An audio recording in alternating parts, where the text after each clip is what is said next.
Alors un mot sur une autre façon donc, de définir le PGCD, alors ce qui ne veut pas dire que vous ne deviez pas travailler la façon de donner dans le cours, au contraire.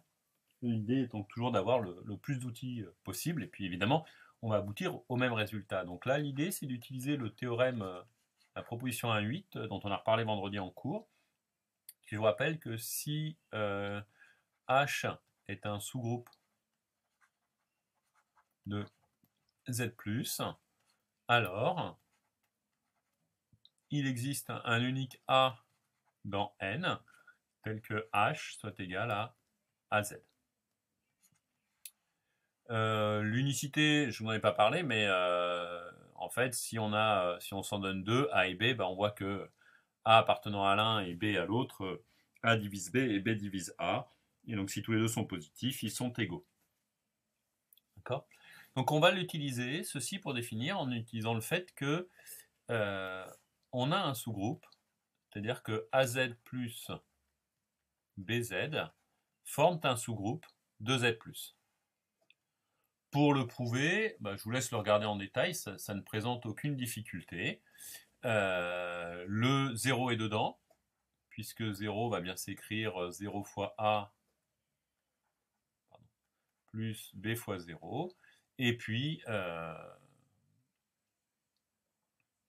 le 0 est dedans. Pardon. Stabilité par combinaison linéaire, bah, tout ce qui s'écrit alpha plus bêta B et l'autre gamma plus delta D, ça va s'écrire quand je fais la somme des deux sous la forme coefficient fois A plus un coefficient fois B. Et puis si un élément est dedans, son inverse pour la loi moins sera dedans.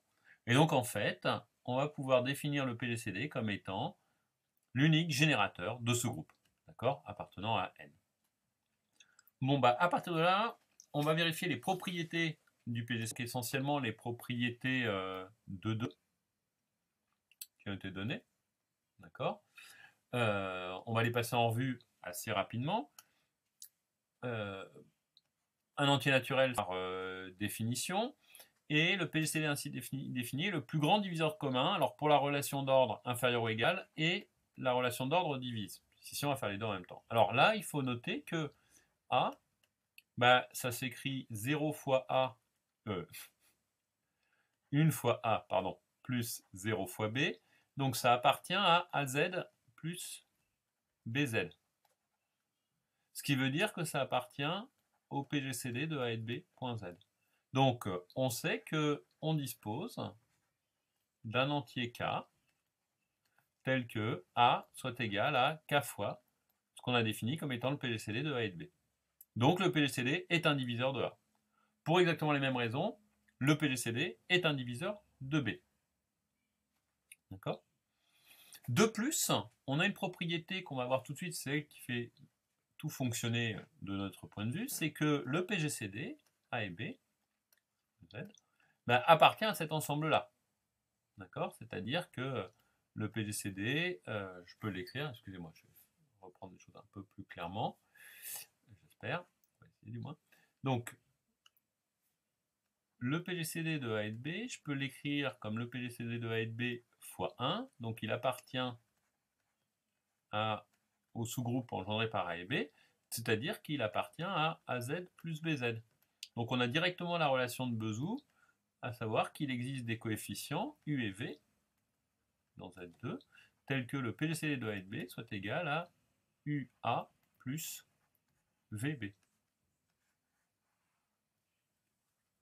Conséquence, ben si je me donne un autre diviseur commun, c'est-à-dire si D appartient à l'ensemble des diviseurs de A intersectés avec les diviseurs de B, ben D divise A, D divise B, c'est-à-dire que A est égal à DK, B est égal à DL, et puis bah, directement, le PGCD de A et de B sera égal à UK plus VL, D.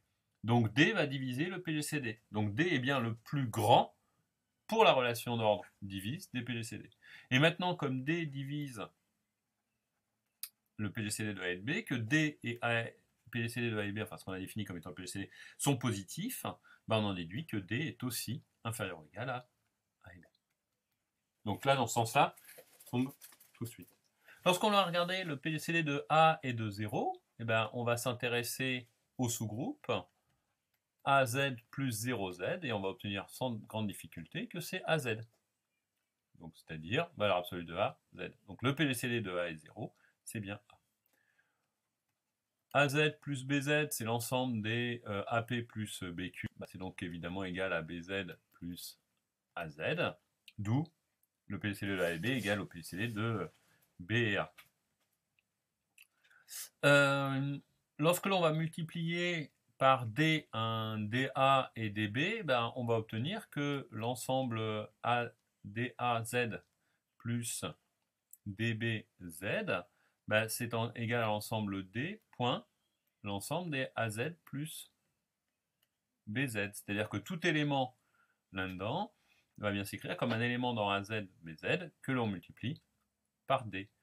Et donc lorsque je vais prendre ce PGCD, d'accord, ben, on va bien obtenir que ce PGCD, donc DA, PGCD avec DB suivant Z, vous pouvez une double inclusion d'ensemble, mais ça se fera rapidement, ben, c'est bien égal à D point le PGCD de A et de B, Z. Donc il n'y a plus qu'à montrer que cet ensemble-là, c'est pas autre chose que D PGCD de A et de B, Z. C'est bien la même chose. Si le PGCD de A et de B est égal à A, ça équivaut au fait que A divise B. Ben, on va écrire ceci. Alors je vais faire un peu de place. Ceci va s'écrire, donc si on a l'égalité entre les deux, j'ai AZ plus BZ, donc, qui sera égal à AZ.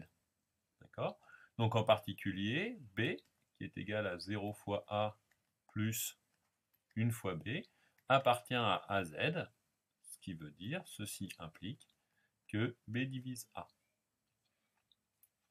Inclusion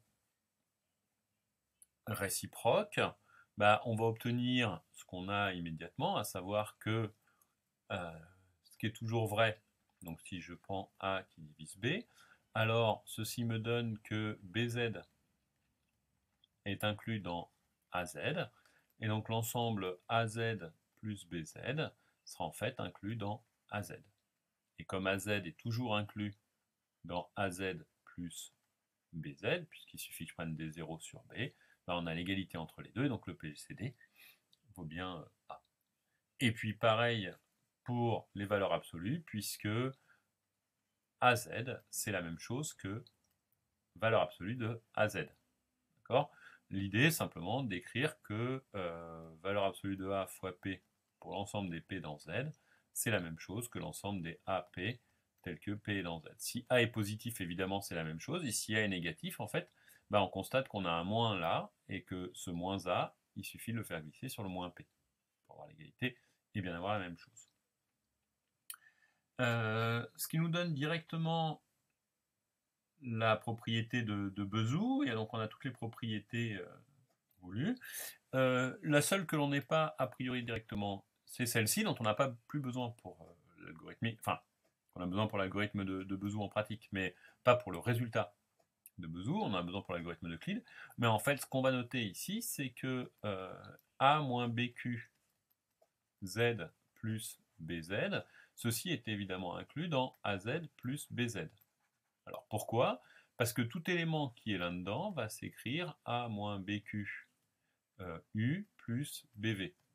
D'accord? Et donc ceci, c'est bien AU plus B facteur de, alors que je ne dis pas de bêtises, V moins QU.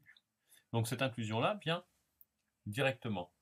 Ben, l'inclusion réciproque va venir de la même façon si l'on remarque que là, ce qu'on a utilisé, c'était le fait que A s'écrivait comme une somme.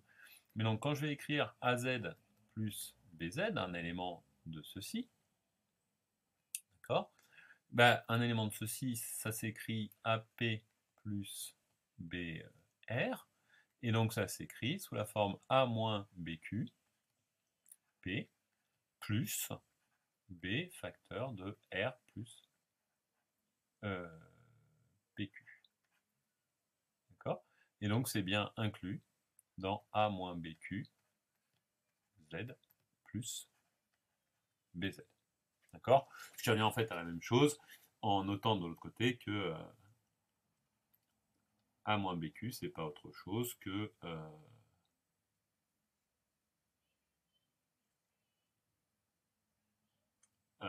A moins BQ plus BQ va être égal à A. Ce qui me donne le rapport dans les deux sens entre les deux. En fait, le lien entre A et A moins BQ est forcément le même.